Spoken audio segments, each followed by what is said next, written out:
안녕하세요. 저는 성균관대에서 그4.3과 한국 현대사를 공부하는 양정심이라고 합니다. 반갑습니다. 제가 오늘 강의할 것은 제주 4.3 항쟁인데요. 지금 꽃피는 4월인데요. 다 아시다시피 4월에는 많은 일들이 일어났습니다. 제주 4.3도 4월 3일에 새벽에 오름에서 한라산과 여러 오름에서 봉화가 올라가면서 일어난 사건인데요. 그래서 주로 핏빛 4월이라고 제주도에서는 많이 이야기를 합니다.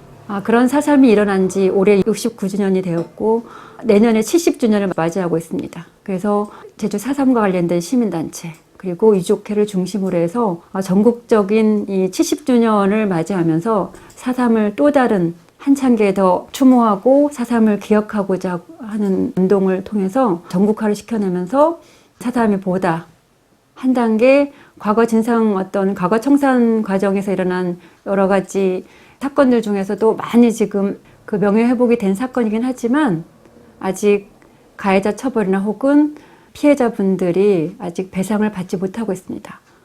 그리고 더 한층 나가서 4.3 일으킨 분들이 피해자일 뿐만 아니라 그 당시에 역사를 만들어 나갔던 역사의 주체로서 4.3에 희생된 분들 혹은 4.3에서 잊혀진 분들 이런 분들을 어떻게 보면 역사의 현장으로 다시 무대에 내세게끔 하기 위해서 내년 70주년을 준비하고 있습니다.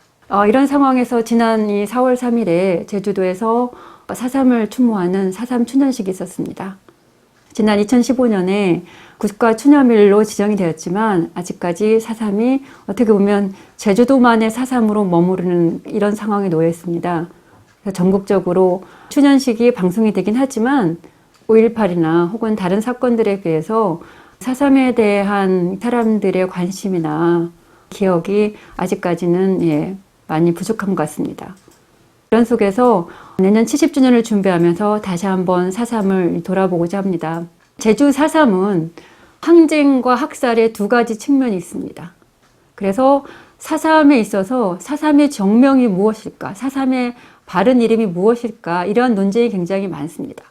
그렇지만 우리가 21세를 앞두고 김대중 정부 시절에 제주 4.3 특별법이 통과가 되었습니다. 4.3이 50주년을 맞이하면서 4.3을 공론화 시켜내고 이 4.3을 제도권 내에서 풀고자 특별법을 만들고자 하는 노력이 전국적으로 일어났습니다. 21세기를 눈앞에 두고 4.3 특별법이 통과가 되었고 제주 4.3은 국가 공권력에 의한 인권유린으로 규정하고 있습니다. 이것은 2003년에 제주 4.3 특별법에 근거한 4.3 진상조사 보고서에 4.3을 이렇게 규정하고 있습니다.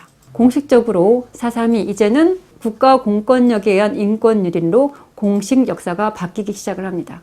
4.3은 아시다시피 그동안 한 40년, 50년에 걸쳐서 금기의 세월이 있었고 4.3을 폭동, 반란, 여러 가지 이름들을 갖고서 제도권 내에서 4.3을 규정하고 있었습니다. 1980년대 들어서면서 우리의 민주화 투쟁과 관련되면서 같이 4.3 또한 4.3에 대한 진상규명운동을 80년대 후반부터 본격적으로 시작을 합니다. 그래서 80년대 들어서면서 4.3에 대해서 민중항쟁 혹은 4.3을 어떻게 보면 우리의 민주화 투쟁 하나의 과정 속에서 현대사의 하나의 민중항쟁으로 자리매김하려는 이런 노력들이 있었습니다. 그러다가 90년대 들어서면서 4.3을 보다 우리 사회에서도 90년 들어서면서 인권과 평화 얘기를 많이 얘기를 하기 시작하죠. 그러면서 특히 노근이 학살 이후로 인권에 대한 측면에 이제 한국전쟁 전후의 어떤 민간 학살 문제도 같이 하고 있습니다. 4.3 또한 인권의 문제에 중점을 두면서 어떤 4.3 운동의 진영을 넓혀가기 시작을 합니다. 80년대 어떤 민중항쟁의 측면에 든 것보다 90년대 들어서면서 어떤 4.3 운동의 지형이 좀 더 넓어지는 가운데 학살의 문제에 이제 중점을 두기 시작을 합니다. 그래서 50주년을 맞이해서는 이 특별법 쟁취 운동의 하나의 어떤 과정으로서 어떻게 보면 4.3에 있어서 저항의 측면은 배제하고 학살의 측면에 이거는 사실 어떤 제도권 내에서 4.3을 해결하고자 하고 있기 때문에 일정 정도의 타협한 측면도 있습니다. 그런 속에서 다른 한 측면은 많은 사람들한테 제주도 도민 혹은 제4.3의 어떤 유족분 혹은 4.3의 어떤 진영의 그 시민단체를 넘어서서 보편적인 인권의 측면에 주목하면서 4.3의 어떤 운동이나 어떤 4.3의 상황 혹은 4.3을 보다 공론화시켜내는데 더 많은 측면에서 조금 넓어진 측면도 있습니다. 물론 4.3의 진상이 어떻고 피해와 혹은 가해자 혹은 이후에 4.3이 어떻게 흘러갔나, 어떻게 사람들한테 어떻게 기억되는가, 이런 측면은 굉장히 복잡한 측면이 있긴 하지만 특별법이 쟁취되는 50주년을 기점으로 해서 한 10년간의 중점을 두었던 건 아무래도 인권, 평화의 부분에 이제 가치를 두고 있습니다. 그 대신 아까 말씀드렸듯이 저항의 측면은 의도적으로 배제된 부분도 있고, 한편으로는 제주도의 많은 분들이 아직 유족분들 그리고 피해자분들이 살아 계십니다. 근데 그분들 같은 경우는 아무래도 워낙 많은 피해를 입었기 때문에 이 저항이나 항쟁이라는 표현에 대해서 굉장히 저하는 부분이 있습니다. 너무나 많은 사람들이 죽어갔고 이 분단된 서울 속에서 오랫동안 사셨던 분들이기 때문에 그분들한테는 항쟁이나 저항 이런 표현은 굉장히 어떻게 보면 무서운 부분일 수도 있고 생각하고 싶지 않은 혹은 생각을 하기 힘든 부분입니다.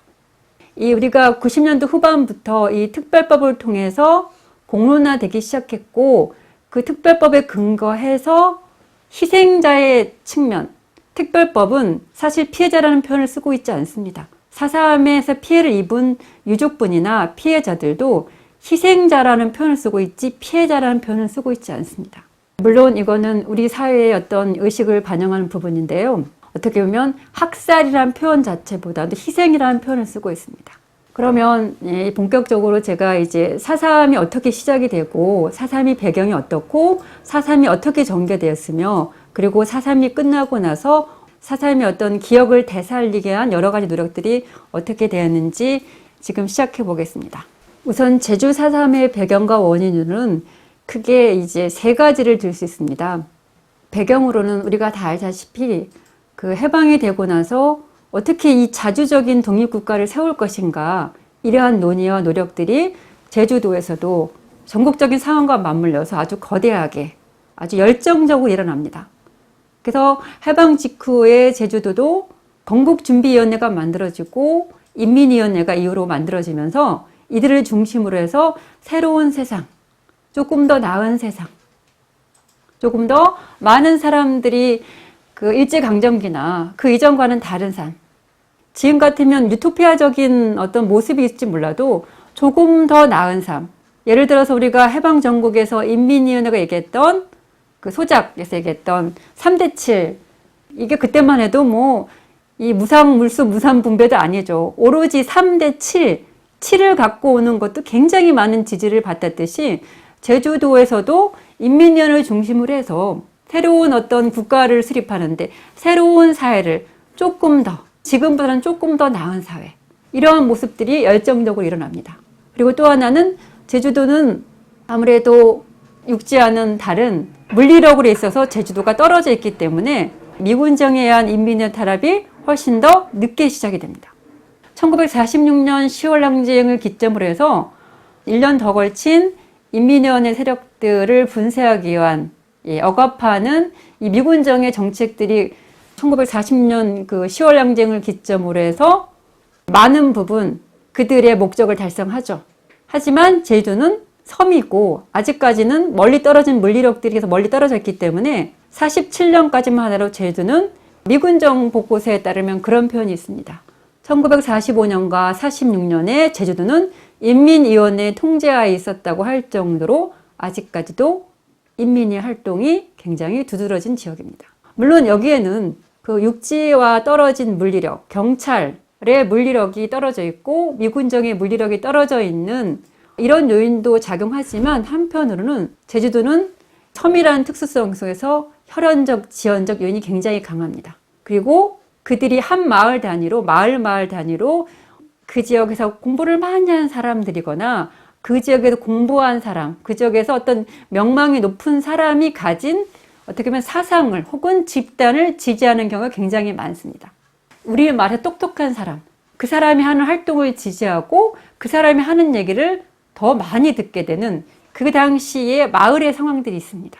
이거는 4.3을 얘기할 때 굉장히 많이 얘기되는 부분이기도 하고, 심지어는 뭐 육지의 다른 지역들, 경상도나 전라도 지역에 아마 마을 단위로 가도 그런 경향이 굉장히 많을 것이라고 생각을 합니다. 그렇지만 제주도는 이 섬이라는 또 분리된 속에서의 혈연적, 지연적, 그리고 또 하나는 일본에서 돌아온 귀환한 사람들, 이 사람들이 갖고 있는 그 노동자 의식이나 혹은 일본에서의 어떤 진보적인 사상을 접하기도 하고, 이들이 그 마을 단위로 돌아와서 이들이 또한 영향을 끼친 건 또 꽤 있습니다. 그리고 또 하나는 제주인민위원회는 어떻게 보면은 그 당시 해방 전국의 조선공산당이나 이후에 그 남로당에 불리는 이 좌익정당과의 연관관계가 인민은 굉장히 많지만, 제주도의 어떻게 보면 좌파 세력은 굉장히 그 육지의 박헌영과의 다른 조금은 다른 노선을 걷고 있습니다. 그래서 좀 더 온건하다는 이런 평을 받고 있고, 뭐 조선공산당도 마찬가지긴 하지만 제주도에서도 어떤 당의 이름이라기보다는 인민위의 활동을 통해서 대중과 만나고 있습니다.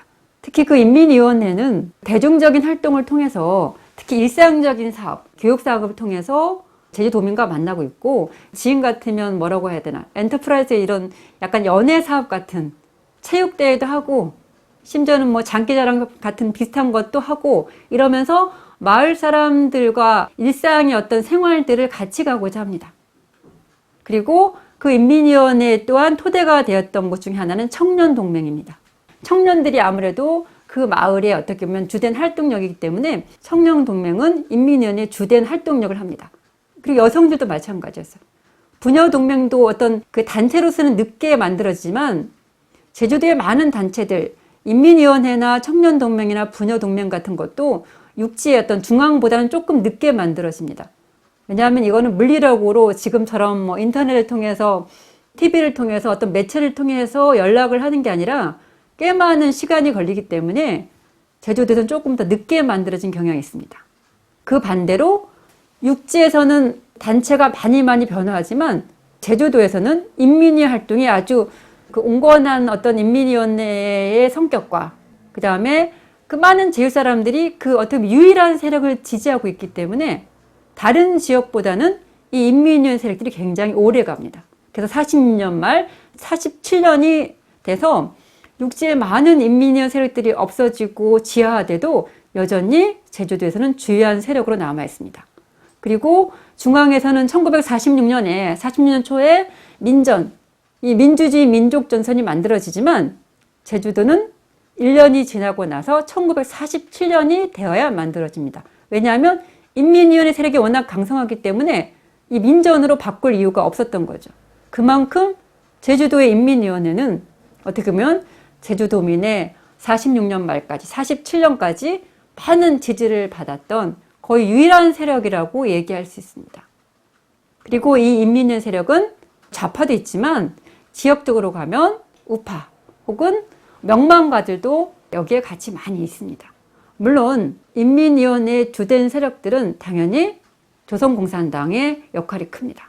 그렇지만 이 좌파 세력들도 보면 제주도처럼 이렇게 섬 속에서는 지형과 혈연의 역할이 굉장히 큽니다. 그래서 그 지역의 각각의 사람들이 하는 역할에 따라서 아까도 말씀드렸듯이 그 지역에서 유력한 인물에 대한 지지가 그 사람이 갖고 있는 사상이나 그 사람이 갖고 있는 집단에 대한 지지로 나타납니다.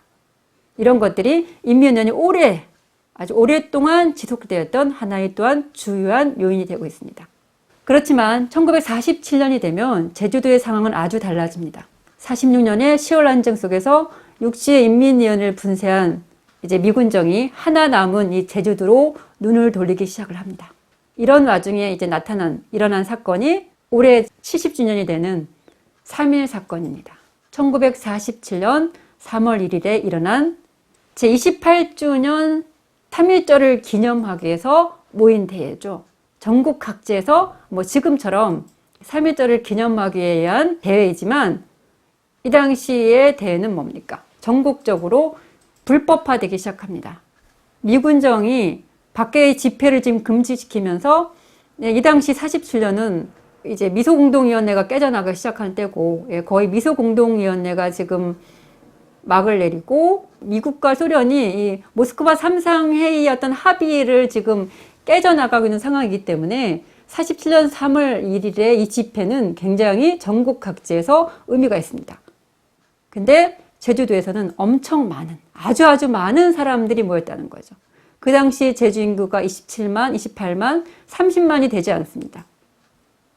그런데 3만 명이 모인 이 관덕정에 어떻게 보면 이 시내에만 모인 숫자이고요.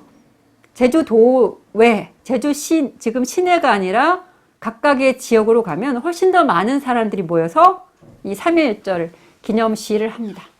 1947년에 3.1절을 전후한 이 시기에 그 당시에 어떻게 보면 대중투쟁의 핵심 과제는 미소공동위원회의 재개입니다. 제1차 미소공동위원회가 결렬되고 나서 이 자주적인 어떤 정보를 수립하기 위한 미소 합의에 따른 이 미소공동위원회가 다시 재개되지 않았기 때문에 이거에 대한 재개 촉구가 굉장히 많았습니다. 그래서 제주도에서도 이런 요구를 합니다. 제주도에서는 2월에 들면서 본격적으로 3.1절 기념대회를 준비를 합니다. 그리고 1년 뒤에 만들어지긴 했지만 제주도에서도 민전이 만들어집니다. 이 민주주의 민족전선 제도 지부가 만들어지면서 3.1 시위는 제주도 민전을 중심으로 해서 이루어집니다. 하지만 지역으로 갔을 때는 아직 민전이 결성되지 않았기 때문에 인민위원회나 행사위원회 이름으로 행사가 치루어집니다. 그래서 아까 말씀드렸던 당시 제주도 인구의 10분의 1이 넘는 주민들이 제28주년 3.1절 기념대회에 참가를 합니다. 그리고 제주읍, 그 당시 관덕정을 비롯한 제주읍의 행사와 별대로 한림, 대정, 안덕, 중문, 서기, 남원, 표선, 구자 여기에서도 수천 명이 모여서 제주도 개벽길에 최대 인파가 참석한다고 할 정도로 도민의 절대적인 지지 속에서 행사가 치루어집니다. 그런데 문제는 기념 행사가 끝나자 이 관덕정 광장을 중심으로 해서 가두시가 있었습니다. 1만 명 가량이 참여한 대규모 행렬이었습니다. 그런데 여기에 제주 감찰청 앞에 육지에서 온 경찰과 미군들이 포진해 있었습니다. 그리고 그들이 발표를 합니다. 근데 이 발표는 어떻게 보면 시행렬도 아니고 발표 행렬을 해서 여기 희생된 분들은 시를 구경하던 분들이었어요. 물론 시행렬을 발표한 것도 잘못이지만 이 시가 다 끝나고 나서 어떻게 보면 흩어져 있는 사람들을 향해서 발표를 한 겁니다. 그래서 6명의 민간인이 총격에 의해서 사망을 했고 8명이 부상당합니다. 총격에 의해서 희생된 분들 중에서는 그 당시 어린이로 희생된 분도 계십니다. 그래서 여기에 분노한 많은 제주도민들이 힘이 결집이 된 게 이후에 나타난 30총 파업입니다. 3.1 사건이 일어나자 미군 정권 경찰은 사과를 하면서 어떻게 보면 그 사태를 수습을 하지 않고 시 주동자를 검거하는 일에 주력을 합니다. 경찰은 이날 초저녁부터 통행 금지령을 내리고 제주 읍내에 50m 간격으로 경관을 배치할 정도로 굉장히 삼엄한 경계망을 팝니다. 그리고 3.1절 시의 주동자들을 검거합니다. 대대적인 체포 작전이 전개되고 있습니다. 그래서 3.1절 준비위원회 간부들을 검속하는가 하면 학생들을 마구 잡아들입니다. 학생들은 사실 이후에 4.3 항쟁의 어떤 주역이 되기도 하고 우리가 해방전국의 학생들은 뭡니까? 굉장히 큰 활동력이죠. 새로운 세상을 바뀌고 하는 어떤 열망들이 아무래도 청년과 학생들한테는 굉장히 열정적으로 다가왔기 때문에 제주도에서도 비슷한 현상입니다. 그래서 학생들이 어떻게 보면 많은 피해를 입었고 희생되기도 했습니다. 그래서 3.1 발포 사건에 대해서 도민들이 대대적인 저항이 일어납니다. 그래서 3월 10일에 제주도청, 지금도 관공서에서는 파업을 하는 일이 없죠, 당연히. 근데 3월 10일에 제주도청의 파업을 시발로 해서 제주도 내에서 관공의 총파업이 일어납니다.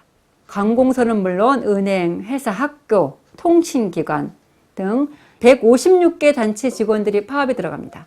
그리고 학생들은 동명회의를 하고 상점은 철시를 합니다. 심지어는 이 미군정청 통역까지 이 파업에 참여하고 있습니다. 일부. 그리고 심지어는 경찰관도 파업에 동참하면서 65명이 파면되기도 합니다. 총파업은 조직적으로 전개되었습니다. 3월 10일에 제주 공동투쟁위를 구성을 합니다. 그리고 리단이2기까지 대책위원회가 꾸려지고 있습니다.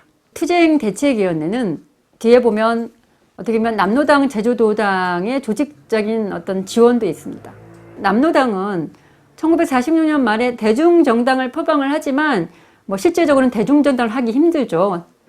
제주도에서도 조선공산당이 명칭을 바꾸고 조선공산당 그 제주도위원회가 명칭을 바꾸고 남조선노동당 제주도위원회, 전남도당부 제주도위원회가 되지만 아직까지도 본격적인 대중투쟁에 남로당이 하긴 힘들죠. 그렇지만 조직적으로는 이 투쟁에 지원을 하고 있습니다. 어떻게 보면 뒤에 있는 배후 세력이 될 수도 있겠죠. 하지만 민전이나 인민위원회를 통해서 나타나듯이 여기도 대책위원회를 통해서 투쟁이 전개되고 있습니다. 이 투쟁이 가속화되고 이런 속에서 당연히 미군정과 경찰은 엄청난 물리력을 갖고 억압하기 시작을 합니다. 미군정은 총파업을 깨뜨리기 위해서 3월 15일부터 전남북 경찰들을 불러들입니다. 그리고 경기도의 응원걸찰들도 증파합니다. 그리고 파업 주모자 검거라는 명목으로 총파업 투쟁위원회를 급습해서 이 투쟁의 간부들, 민정 간부들을 연행을 합니다. 그래서 4월 10일까지 500명을 검속하고 있습니다. 물론 이 당시 검속된 그들의 근거는 미군정 포고령 제2호 위반, 즉 무허가 집회 및 무허가 심의 혐의로 하고 있습니다. 그래서 5월 말까지 모두 328명이 재판에 회부됩니다. 그리고 이때 실형을 받은 사람들은 목포로 가서 목포 형무소에 이감돼서 징역살이를 합니다. 그리고 또 하나, 제주도의 이 엄청난 살상과 뗄래야 뗄 수 없는 인물, 경찰 수뇌부인 조병옥이 제주도로 옵니다. 제주도를 굉장히 붉은 섬이라고 얘기하는, 그리고 왜 3.1 시위가 일어났는지, 왜 삼식총파업이 일어났는지 이런 원인에 대한 얘기는 하지 않으면서 오로지 남로당의 선동만을 얘기하면서 제주도를 빨간색으로 몰아가는 이런 행동을 조병옥이 하죠. 그리고 그 미군정과 경찰의 보고서에 보면 이때 제주도를 70%가 좌익정당의 동조자이거나 혹은 좌익정당에 가입해 있을 정도로 좌익의 본거지로 규정하고 있습니다. 물론 그 앞에 원인에 대해서는 결코 얘기하지 않습니다. 미군정 보고서에도 보면 중간중간에 보면 경찰의 어떤 악행이나 혹은 굶주림 이런 표현들을 합니다. 그러니까 이들이 왜 일어나는지 원인에 대해서 모르는 게 아니죠. 그 원인은 조금씩은 파악은 하지만 뒤로 가서는 오로지 남로당의 선동이다. 혹은 이후에 4.3이 일어나고 나서는 소련과의 연계까지 얘기할 정도로 그들에 맞는 원인 분석을 하고 있는 거죠. 어쨌든 3.1 시위는 4.3에 있어서 기점, 4.3 진상보고서에 보면 4.3의 기점을 1947년 3.1 사건을 기점으로 잡고 있습니다. 그러니까 4.3은 어떻게 보면 4.3 항쟁은 1948년 4월 3일 일어났지만 그 1년 전에 1947년 3.1 사건이 일어나고 그리고 그 3.1 사건을 어떻게 미군정과 경찰이 억압적으로 진압했는지 그리고 그 이후에 제주도를 어떻게 붉은 섬으로 몰고 가고 제주도의 많은 사람들을 억압하고 그들을 괴롭히고 폭행하고 이러면서 제주도를 고립시켜 나가는 이 과정이 1947년 3.1 삼식 총파업 이후에 일어납니다. 그래서 이 1년 안에 그 어떻게 보면 미군정, 경찰 그리고 서북청년단을 비롯한 우익청년들의 폭행, 악행들이 일어난 시기이기 때문에 4.3 항쟁이 일어난 하나의 큰 원인이 되고 있기 때문에 이 4.3의 어떤 기점을 잡는 게 1947년 3월 1일입니다. 이 삼식총파업은 구호만 있었던 게 아니라 전도적인 어떻게 보면 희생자 어떤 모금 운동도 합니다. 이 속에서 어떻게 보면 조금 더 일상과 대중과 녹아드는 활동들이 있는데요. 그 반면에 이 미군정은 대대적으로 탄압을 하기 시작을 합니다. 우선 수뇌부를 교체를 합니다. 수뇌부를 교체하면서 제주 출신이 아니라 경찰도 서울 출신으로 이제 임명을 이제 바꾸는 거죠. 그리고 군정장관도 교체를 합니다. 그리고 또 하나는 도지사인데요. 3.1 시위에 대한 강경 진압에 항의를 해서 제주 출신 박경훈 지사가 사표를 냅니다. 강경 진압에 반대해서 항의의 표시로 박경훈 지사가 사표를 내는데 그 다음을 보낸 사람이 그 철저한 구구파인 한독당 독립부장인 유해진으로 교체를 합니다. 제주도의 행정과 군, 경찰이 강성의 인물로 바뀌면서 보다 집중적인 우익 강화 정책이 전개됩니다. 철저한 구구제로 소문난 유해진은 취임하자마자 좌익계의 파괴 공작을 철저히 분쇄하고 청년단 등 반공단체에는 지원을 아끼지 않겠다고 공언합니다. 그러면서 관공리의 숙정 작업에 들어갑니다. 총파업에 참여를 했거나 가담했거나 주도했던 지금 같은 공무원들을 사상이 불온하다는 이유로 이제 파직시키기도 하고 다른 지역으로 보내기도 합니다. 그 육지에서 데리고 온 자기 주변 인사들을 주요직에 앉히기 시작을 합니다. 경찰 또한 마찬가지입니다. 제주 출신이 아니라 이제 육지에서 내려온 응원 경찰들이 제주도의 어떤 경찰력을 담당하기 시작을 합니다. 심지어는 제주도 경찰도 믿지 못한다는 인식들이 깔려 있습니다. 3.1 시위를 기점으로 하면서 또 하나가 들어온 세력이 서북청년단이라고 불리는 서북청년회입니다. 이 서북청년단은 제주도의 어떤 4.3 항쟁의 하나인 요인이 된다고 할 정도로 각 마을 단위로 들어가서 굉장히 나쁜 악랄한 짓을 많이 합니다. 심지어는 그 서북청년단이 어떤 도청의 중요한 직에 있는 사람들 죽일 정도로 굉장히 큰 역할을 합니다. 각 마을 단위로 들어가면서 젊은이들을 때리고 협박하고 여성들을 강간하고 이런 역할을 했던 게 서북청년단이죠. 이런 서북청년단 활동이 시작된 게 1947년 3.1 시위를 접점으로 한 이 시기입니다. 그래서 서북청년의 악행은 이후에 4.3 항쟁이 어떻게 보면 그 주요한 원인이 될 정도로 제주도민한테는 굉장히 큰 상처를 준 세력입니다. 1947년 8월에 접어들면서 미군정은 전국적으로 좌익 세력에 대한 적극적인 파괴 정책을 실시합니다. 이제 8월 15일이 다가오기 때문에 이 기점으로 해서 제주도에서도 미군정이 좌익에 대한 탄압이 있습니다. 그래서 박경훈을 비롯한 민전, 물론 박경훈은 우익적인 인사긴 하지만 지금 같으면 괜찮은 보수적인 인사였죠. 그래서 3.1 시에 이제 발포 사건에 이제 항의하면서 지사직을 내놓은 분이긴 하지만 이 양반이 이제 이 민전, 민주주의 민족전선 공동대표로 추대가 됩니다. 그러면서 이 8월에 들어가면서 박경훈을 비롯한 이 민전 간부 30여 명이 구속되기도 합니다. 그리고 박경훈의 후임으로 온 극우주의자 도지사 유해진은 적극적인 이 우익 청년 혹은 우익 세력 강화에 적극적으로 동의를 합니다. 그래서 관공서 학교도 사상이 불온하는 이유로 교사들이 쫓겨나기도 하고 본격적인 우익 강화 정책이 학교에서 시작됩니다. 그리고 아까 서청, 이 서북 청년의 폭력은 4.3 발발 직후에 항쟁에 가담하라는 인민유격대 호소문에도 여기에 보면은 심지어는 대동청년단도 우리와 같이 하자는 이런 표현이 있습니다. 그렇지만 서북청년의 표현은 결코 없습니다. 그럴 정도로 항쟁이 어떻게 보면 직접적인 하나의 원인이 되고 있습니다. 서북청년을 비롯한 우익청년단은 어떻게 보면 그 불황내에서의 인민위원회 세력이나 혹은 이 남로당 세포와 같은 그 당시에 대중조직이나 혹은 이 좌파 정당에 대한 어떤 대항 세력으로 이제 제주도에서도 뭡니까? 굉장히 큰 비호를 받으면서 이 우익 청년단들이 커나가는 시기가 이 4.7년 중반이라는 거죠. 그러면서 제주도에서의 이 물리력이나 정치 세력이나 이런 것들이 변화가 시작되는 게 이 4.7년 3.1 사건 이후에 미군정이 억압적인 아주 강경 진압 작전을 통해서 남아있는 인민위원회 세력들을 분쇄해 나가고 또 한편으로는 이들의 대항 세력으로서 이들을 견제하고 이들을 억압하기 위해서 제주도의 우익 세력들을 키워나가기 시작을 합니다. 그래서 47년 중후반이 되면 많은 물리력들이 제주도를 향해서 지금 들어오고 있고 인민위원회와 불리는 이 세력들이 공식적으로는 아니지만 육지와 마찬가지로 이제 지하화되는 시기이기도 하죠. 또 하나가 제주도민을 궁지로 몰아넣은 굶주리입니다. 제주도는 아시다시피 비옥한 토지가 아니죠. 비옥한 토지를 가진 다른 지역도 굶주리고 있지만 보리 농사에도 대흉작이 있었습니다. 그래서 제주도 식량 사정이 아주 안 좋은데 제주도에서도 육지와 같이 공출을 하죠. 식량을 생산하면 그거를 미군정이 가져가고 배급을 하지만 이 배급 정책은 원활하게 이루어지지 당연히 못합니다.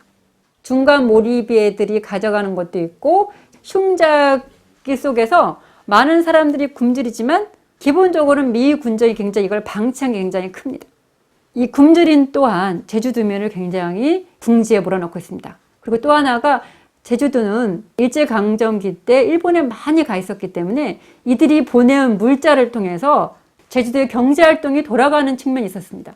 근데 해방이 되고 이들이 귀환하거나 그 귀환하면서 가져온 물건들을 이 몰입의 관리단에 빼앗기거나 이러면서 제주도의 경제 상황이 더 안 좋아집니다.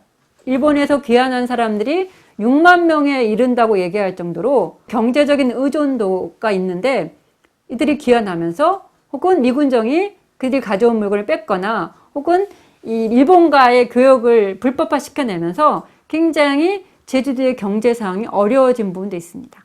근데 어쨌든 이 굶주림은 굉장히 많은 사람들을 구석에 몰아넣기도 하지만 그 구석에 몰아넣은 사람들한테 굉장히 분노를 일으키는 사건이기도 합니다. 이런 와중에 유해진 제주도지사는 이 식량 배급포를 임의로 통제합니다. 그래서 이런 표현이 있습니다. 양국 배급의 직접적인 통제권은 면사무소 밖에서 활동하면서 유해진의 눈치를 살피는 정치꾼의 손안에 있었다.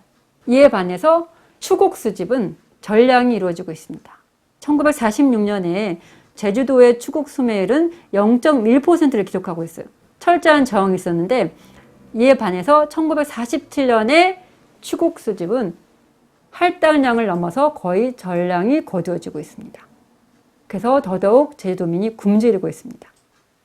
그래서 이 시기에 뿌려진 삐라에 가장 많이 거론된 내용이 보리 공출 문제입니다. 미군정의 강제적인 곡물 수집, 이 공출에 대한 불만이 대대적으로 높아지는 걸 볼 수 있습니다. 1947년 중후반을 거치면서 삐라의 내용이 많이 달라지기 시작을 합니다. 미군정에 대한 적개적인 표현들이 점차적으로 많아집니다. 3.1 사건을 앞뒤로 해서 미군정과 이 제주도민 혹은 그 인민위원 세력들의 양측의 대립 정도가 굉장히 많이 달라집니다. 하지만 불행히도 그걸 기점으로 또한 제주도의 미군정의 세력들, 경찰 세력들, 서북 청년을 비롯한 우익 청년들 내려오면서 제주도민들이 불행한 상황에 놓게 되는 이런 게 47년 중후반의 시점입니다. 이런 와중에 미군정과 경찰 우익 청년단의 탄압이 심해지자 남로당 제주도당이 이 아지트를 옮깁니다. 그래서 1947년 9월과 10월에 중산간 지역인 조천면 쪽으로 옮기기 시작합니다. 조천은 대전과 더불어서 이 사사망정의 지도부들이 많은 지역입니다. 그래서 조천에서 굉장히 많은 민간인 학살이 이루어집니다. 여러분들이 잘 아시는 북촌도 여기죠. 그리고 이에 따라 각 조직도 지역을 따라 옮겨가기 시작합니다. 이 당시에는 조직만 올라가는 게 아니라 이제 중산간 지역으로 가는 게 아니라 아까 얘기했듯이 서북 청년의 경찰들이 마을 단위로 가서 젊은이들 보면 때리고 폭행하기 때문에 그 마을의 젊은이들도 낮에는 그들을 피해서 산으로 숨기도 합니다. 산으로 갔다가 밤 되면 내려오는 이런 시절이 이제 오기 시작을 합니다. 물론 이들은 사상적으로 어떤 세련된 좌파를 지지하거나 이러지 않습니다. 단지 그 지역에 사는 사람들 중에서 똑똑한 사람들이 갖고 있는 사상이나 그들의 말을 지지하죠. 이게 세련된 형태로서의 어떤 게 나타난 건 아니지만 기본적으로 제주도를 사사망쟁이 기반이 되는데 굉장히 큰 역할을 합니다. 그리고 1947년 말이 되면 어떻게 보면 산에 올라간 사람도 조금씩 훈련하기도 하고 하죠. 물론 지금처럼 세련된 훈련은 아니고요. 이런 시절이 1947년 후반부터 이제 일어나는 시기입니다. 수많은 응원 경찰대 서북 청년회가 각 지서 단위를 마을 단위로 배치해서 폭행을 자행하는 시기 때문에 우익회를 피해서 많은 젊은이들이 꼭 조직을 통해서 아니지만 낮에는 올라가고 밤에는 내려오는, 그래서 검은 게 온다, 노란 게 온다, 이걸 피해서 산으로 들어가는 젊은 사람들이 많아지는 때가 47년 후반부터입니다. 당시 젊은 청년들이 선택할 수 있는 길은 세 가지였다는 거죠. 첫째는 육지로 가거나 일본으로 밀항하는 것. 둘째는 그냥 앉아서 그대로 당하는 것. 셋째는 산으로 가는 것. 그래서 육지와 일본으로 도피한 사람도 있었지만 마을에 남아있는 일부 청년들은 이제 한라산으로 입산하기 시작한다는 거죠. 물론 이거는 항쟁을 일으키기 위해서 가는 게 아니라 아직은 폭력을 피해서 가는 거죠. 이 섬을 떠날 수도 있지만 그러지 않은 많은 사람들도 있다고 봅니다. 본격적으로 1948년이 되면 이 육지에서도 중앙에서도 굉장히 많은 사건들이 일어나죠. 미소 합의가 깨지고 미국이 유엔에 이관하면서 47년이 되면 남한내의 단독 정부 수립, 남한나의 단독 선거가 아주 눈에 보이는 시기죠. 이 와중에 일어난 게 제주 4.3 항쟁입니다. 4월 3일을 기점으로 해서 제주 4.3 항쟁의 전개는 저는 이제 세 시기로 나누는데요. 하나는 50 단독 선거를 이제 분쇄하고 어떻게 보면 역사적인 의미로서는 유일하게 단독 선거를 저지한 지역이 제주도입니다. 4.3 항쟁을 일으킨 큰 목적 중에 하나인 50 단독 선거를 분쇄하고 통일 정부를 수립하고자 하는 꿈이 어떻게 보면 제주도에서 잠깐 동안 있었던 게 첫째 시기라고 할 수 있죠. 둘째 시기는 불행하게도 선거가 치러지고 단독 정부 수립이 기정사실된 시기입니다. 그 셋째 시기는 남북한의 정부가 수립되고 이후에 정부가 본격적으로 제주도에서 초토화 작전이 진행되는 시기입니다. 그래서 1949년의 봄에 대토벌을 거치면서 1949년 6월 7일에 인민유격대장 이덕구가 사살이 됩니다. 이때 정점으로 해서 이제 소위 말하는 무장투쟁이 종결합니다. 물론 이거는 제가 항쟁의 측면에서 둔 시기 구분이고요. 그 위에 그 학살은 뭐 전쟁 이후까지 계속되죠. 진상조사 보고서는 1954년 9월 21일 한라산 금종역이 풀릴 때까지를 기점으로 잡고 있습니다. 그렇지만 어떤 분들은 57년에 최후의 빨치산 오원권 이분이 붙잡힐 때까지 57년까지 얘기하는 분도 있습니다. 거의 10년을 얘기하고 있지만 저항과 항쟁의 측면에서는 한 1년 정도 유지되는 거죠. 이 1년의 기간도 굉장히 긴 기간이죠. 항쟁 주도 세력이 내건 소위 말하는 산사람들, 인민유격대가 내건 4.3의 원인과 목적은 하나는 친애하는 경찰관들이요. 탄압이면 항쟁이다. 유명한 편이죠. 탄압이면 항쟁이다. 제주도 유격대는 인민들을 수호하며 동시에 인민과 같이 서고 있다. 당신들의 부모 형제들에게 총뿌리를 돌리지 마라. 양심적인 경찰원, 청년, 민주 인사들이여 어서 빨리 인민의 편에 서라. 반미 구국투쟁에 호응 걸게 하라. 이 탄압이면 항쟁이라는 표현처럼 1차적으로는 자의적인 투쟁을 하고 있습니다. 미군정, 경찰, 우익 청년들의 탄압 속에서 탄압이면 항쟁이라는 얘기처럼 자의적인 측면이 있습니다. 하지만 또 하나의 슬로건은 시민 동포들이여, 경애하는 부모 형제들이여, 4.3 오늘은 당신님의 아들, 딸, 동생이 무기를 들고 일어섰습니다.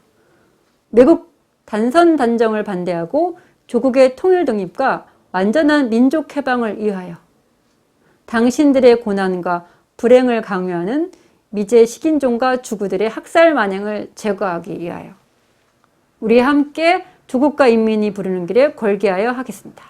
여기에 나타나시 단선 단정 반대 조국의 통일 독립 이런 정치적인 목적 또한 같이 하고 있습니다. 그래서 저는 4.3이 일어난 이 목적은 인민유격대들이 내건 슬로건 속에서 하나는 자의적인 투쟁, 하나는 단독 선거를 반대하고 통일 독립을 얘기하는 정치적인 투쟁이 같이 맞물리고 있다고 보고 있습니다. 그 항쟁 세력은 4.3이 경찰과 우익 청년단의 탄압에 저항하는 자의적인 투쟁인과 동시에 단독 선거를 저지하고 조국의 통일 독립 그리고 반미 구국 투쟁이라는 항쟁의 지향점을 분명히 드러내고 있습니다. 저는 제주도의 특수성을 많이 얘기하면서 50단선 부분을 놓치는 경우가 종종 있는데요. 한편으로 50 단독 선거가 없었으면 4.3이 일어났을까 하는 생각을 합니다.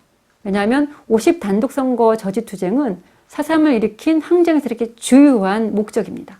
50 단독 선거가 실행이 되고 그게 성공을 하면 남한 내에서는 이 항쟁 세력 지도부들이 어떤 공간이 없어지는 데입니다. 남로당을 비롯한 좌파 세력들이 북한에서는 또 우파 세력들이 없어지듯이 남한에서는 이 남한만의 단독 정부가 수립되면 그들의 활동 공간이 없어집니다. 이 부분도 굉장히 중요한 게 있습니다. 그리고 지향점에 있어서는 이 항쟁 세력들이 50 단독 선거를 분쇄하고자 한 이런 열망들은 이 항쟁의 어떤 지도부뿐만 아니라 그 당시에 일반 제주도민도 굉장히 많았다는 거죠. 이걸 막아야겠다는. 그 4.3 항쟁이 일어났을 때 50 단독 선거를 저지하고자 그 마을의 사람들이, 특히 중산간 지역에서는 한 마을 사람들이 이 선거를 피해서 선거를 가서 어떻게 투표하지 않으려고 마을 단위로 올라가 버립니다. 산으로. 제주도는 3개의 선거구가 있었는데요. 북제주군 2개의 선거구에서 사람들이 투표를 하지 않아서 결국 무효화됩니다. 그래서 제주도의 3개의 선거구 중에서 2개의 선거구가 있던 북제주군의 선거가 무효화됩니다. 저희 현대사의 어떤 의미를 찾을 때 제주도가 50 단독 선거를 저지한 유일한 지역으로 남고 있습니다. 그럴 만큼 이거는 일반 제주도민이 투표를 하지 않았기 때문에 가능합니다. 그 당시에 전국적인 단위에서 90%가 넘는 투표율이 나타났을 때 제주도는 많은 사람들이 이 투표를 피해서 산으로 갔다는 거죠. 그들이 무슨 세련된 어떤 사상을 갖고 있거나 체계화된 의식을 가지고 있는 사람들이 아니지만 통일이라는 혹은 이 단독 선거라는 그 당시의 어떤 문제 속에서 이게 소극적으로 도망가서 도피해서 이거를 막아냈더라도 어떻게 보면 또 다른 측면에서 굉장히 적극적인 투쟁이라는 거죠. 그 당시에 50이 어떤 선거를 참여하지 않으면 많은 협박이 있었습니다. 식량 배급권을 주지 않겠다. 대표적인 협박이죠. 먹을 걸 주지 않겠다는 거죠. 이런 협박이 난무하는 속에서 많은 사람들이, 많은 제주도민들이 선거를 피해서 그 전날 산으로 올라간 거죠. 이건 어떻게 보면 굉장히 적극적인 단독 선거에 대한 반대인 거죠. 단독 선거를 저지하고 했던 그 당시에 제주도민의 어떤 투쟁은 우리 현대사에서 적극적인 의미를 갖고 있다는 생각을 합니다. 근데 선거를 막아내긴 했지만 가혹한 흑살이 이제 기다리고 있는 거죠. 4.3 항쟁은 무장투쟁을 포방하긴 하지만 조직 내에서는 굉장히 이질적인 거죠. 이미 남로당이 깨져나가고 박헌영을 비롯한 이 세력들은 북한에 가 있지만 그 당시에 남로당 세력들 혹은 좌파 세력은 기본적으로 1948년에 평양에서 열린 남북연석회의에 집중되어 있습니다. 그래서 4.3 항쟁이 일어나니까 이 남로당 여기서는 뭡니까? 좀 곤혹스럽죠, 사실은. 막 칭찬하고 뭐 이렇게 얘기는 하지만 굉장히 한편은 곤혹스러운 사건이기도 하죠. 어쨌든 제주도는 제주도민의 스스로의 어떤 이 적극적인 혹은 그게 소극적이든 간에 이 투쟁을 통해서 선거를 막아내긴 합니다. 그렇지만 본격적인 강경 진압 작전이 기다리고 있습니다. 그 조직적으로 보면 4.3이 남로당 중앙이 개입한 거냐 안 한 거냐에 대한 논쟁이 있습니다. 물론 결론적으로 남로당 중앙이 개입한 흔적은 없습니다. 이건 아까도 말씀드렸다시피 해방 전국에서의 이 조선공산당 세력들이 어떻게 보면 박헌영 노선과는 거리가 많습니다. 이런 것들 속에서 조직적으로는 굉장히 명분이 없을 수도 있고 조직적으로는 뭔가 문제가 있을지 몰라도 그 제주도의 좌파 세력들이 좀 유연한 게 있습니다. 그래서 박헌영 세력과의 거리감도 있지만 4.3이 일어날 때에 좀 더 자의적인 혹은 자율적인 부분이 있습니다. 그래서 4.3을 일으킨 세력들은 중앙과는 연계를 하지 않습니다. 그래서 남로당, 제주도당을 중심으로 한 세력들이 스스로의 결정을 통해서 스스로의 상황을 점검하고 논쟁을 통해서 4.3을 일으킵니다. 남로당 중앙과의 연계설은 이제 거의 이제 없다고 볼 수 있습니다.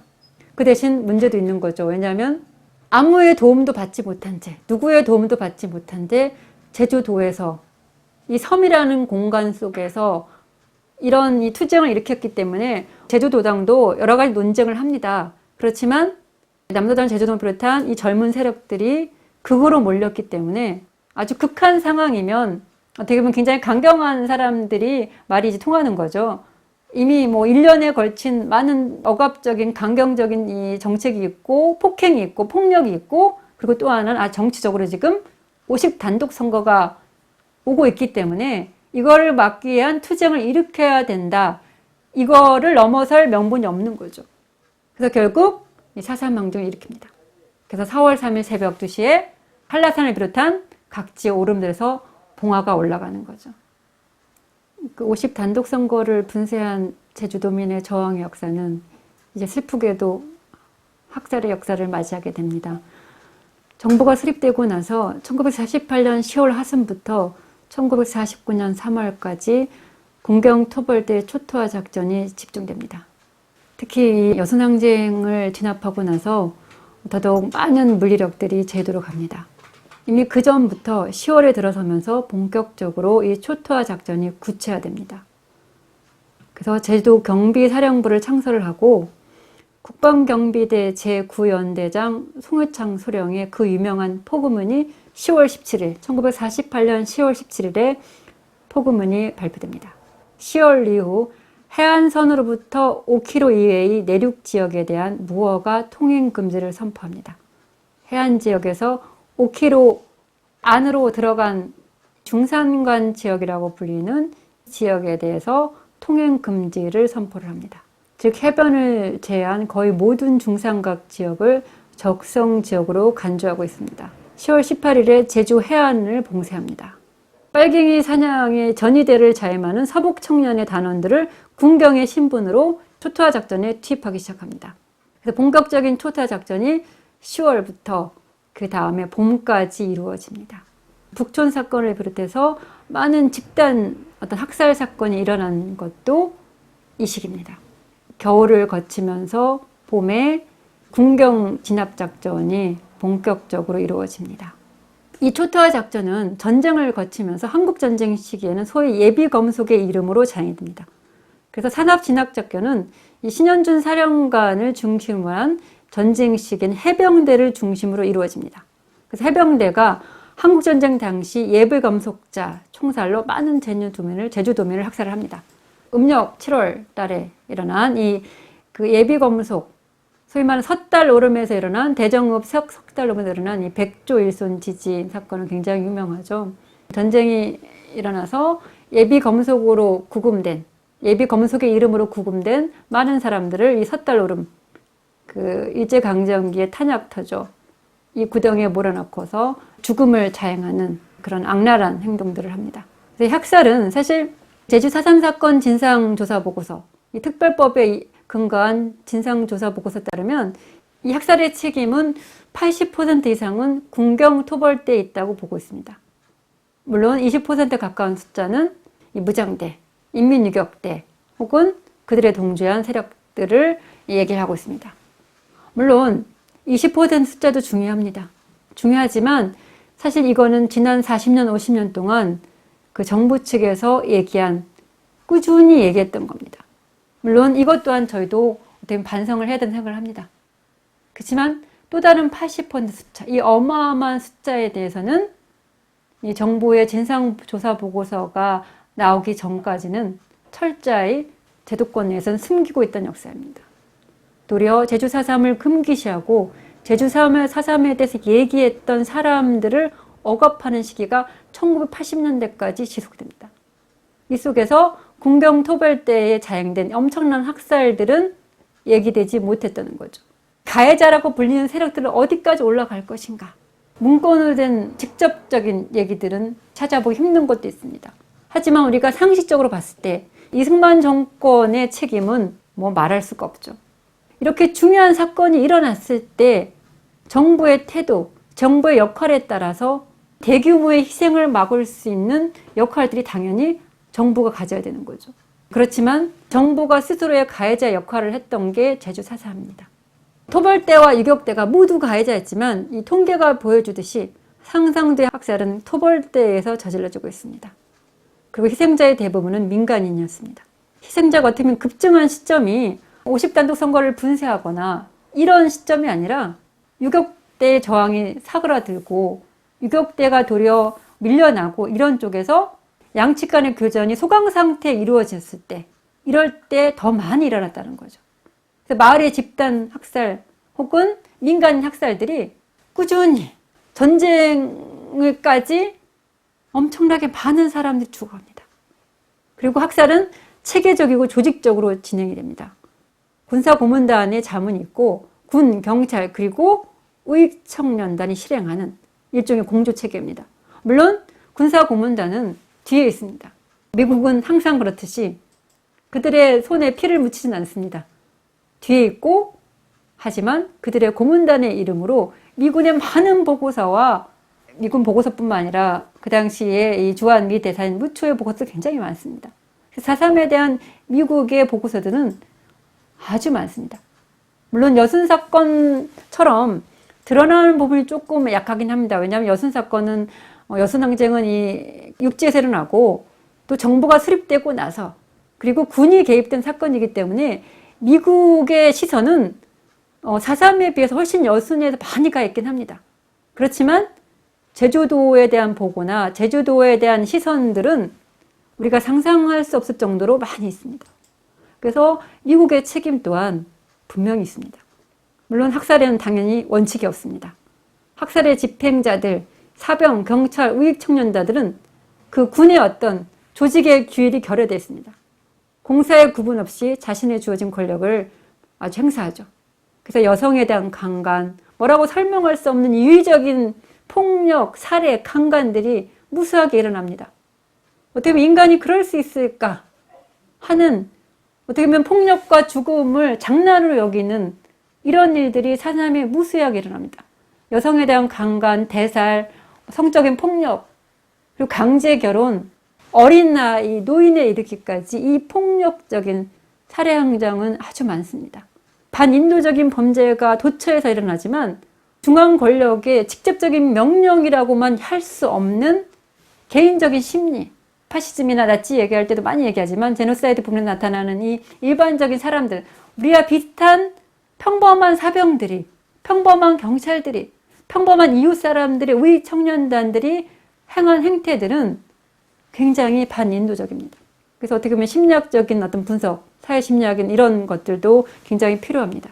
1년에 걸친 항쟁 기간과 이후에 거의 10년에 걸친 학살의 일 속에서 제주는 섬이지만 1년에 걸쳐서 항쟁이 일어났고 그거에 똑같은 학살, 어떻게 보면 이 저항과 학살, 아픔의 역사가 혼재되어 있습니다. 제주섬은 구립된 채, 저는 그런 표현을 많이 쓰는데요. 피와 눈물과 시체의 삼다도가 되고 있습니다. 1년에 걸친 항쟁은 무수한 피와 학살과 죽음의 세월로 막을 내립니다. 피와 눈물과 시체의 삼다도. 그렇지만 저는 4.3을 이야기할 때 그 4.3의 어떤 저항적인 기억투쟁을 많이 이야기합니다. 물론 제주 4.3에 대한 기억들이 4.3이 종결되고 나서 한 수십 년 동안 이 군사정부 하에서 금시됩니다. 80년대 중후반부터 90년대에 들어서면서 본격적으로 사상 진상규명운들이 공론화되기 시작을 합니다. 그리고 90년대의 상황 속에서 제도권으로 가기 위한 투쟁 속에서 이 4.3 항쟁의 저항적인 측면은 배제하고 오로지 순환사적인 희생의 측면에 이건 뭐 우리 사회의 현실 속에서 제도권으로 가려면 할 수 없이 간 부분이 있습니다. 그래서 진상규명 운동 세력들도 그런 표현을 많이 씁니다. 그분들이 항쟁과 저항의 측면을 몰라서가 아니라 제도권 내에서 4.3을 공론화되고 4.3을 공식 역사화되는 것들도 필요하고, 왜냐하면 이거는 4.3의 어떻게 보면 직접적인 피해자와 혹은 남아있는 유족들, 그 많은 유족분들의 입장에서는 그분들이 살아있을 때 4.3이 역사의 무대에 공론화되고 그분의 아픔, 그분의 희생들을 직접 어루만질 수 있는 이런 손길이 필요합니다. 그래서 그분들이 살아있을 때 이 사건을 공론화시켜내기 위해서 어떻게 보면 순환사적인 측면, 이 부분이 부각되고 인권에 초점을 맞춘 진상규명운동을 90년대 중후반부터 하기 시작한 거죠. 그래서 지금 특별법, 1999년 12월 16일에 통과된 제주 4.3 특별법은 희생자의 측면에 초점을 맞추고 있습니다. 그 희생자의 측면에 초점을 맞춘 명예회복이 최근까지 이루어지고 있습니다. 그래서 제주도 봉계동에 가면 제주 4.3 평화공원이 있고 추모재단을 비롯해서 이제 행방불명된 분 표석, 그리고 유해, 제주도 이 공항을 비롯해서 유해 발굴된 분들의 어떤 유해를 모셔놓은 유해 봉황관이 있습니다. 추모시설과 더불어서 4.3의 명예운동, 교육을 통해서 그리고 4.3 재단이 만들어지면서 본격적으로 특별법을 통해서 이루어진 진상규명과 명예회복 과정이 지금도 진행되고 있습니다. 그 한국전쟁을 전후하는 민간인 학살과 다른 사건에 비춰봤을 때 제주 4.3은 김대중 정부 하에서 진상규명을 하고 노무현 정권 하에서 명예회복 운동을 해서 일용공원을 만들고 여러 가지 추모 사업, 그리고 유족분들의 어떤 복지에 이르기까지 진행되고 있습니다.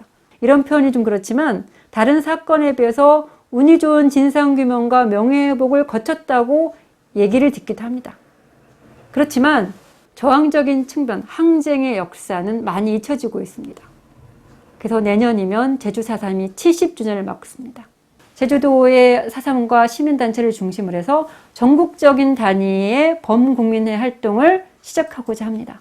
그동안 잊혀졌던 4.3에 있어서의 역사의 주체로서, 저항의 주체로서 그 역사의 한 걸음 속에서 살았던 사람들의 이야기를 가해자의 시선이 아니라 그 당시 저항의 주체로서 역사의 주체했던 분들을 어떤 역사의 주체로 다시 호명하는 작업을 저희 70주년을 통해서 하고자 합니다. 지난 4월 8일에 제주 4.3 제70주년 범국민위원회를 만들었습니다.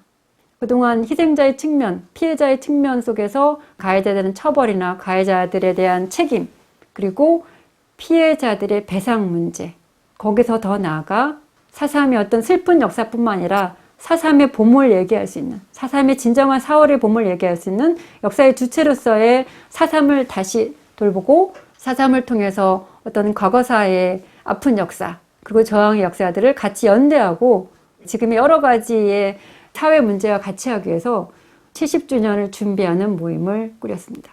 우리가 이 70주년을 앞둔 4.3의 시점에서 저는 그 4.3에 있어서의 학살과 이 희생의 측면도 너무나 가슴이 아픕니다. 그래서 저는 그 정부의 4.3 진상 보고서는 피해 사실에 충실한 아주 의미 있는 보고서라 생각을 합니다.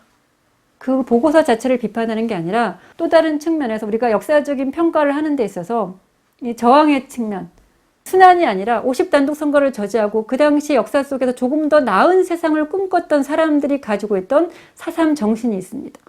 그런 저항과 항쟁의 측면이 우리가 좀 더 기억하고 그리고 그런 저항적 기억 투쟁을 통해서 4.3을 기억하고 4.3의 의미를 되새기기를 바랍니다. 감사합니다.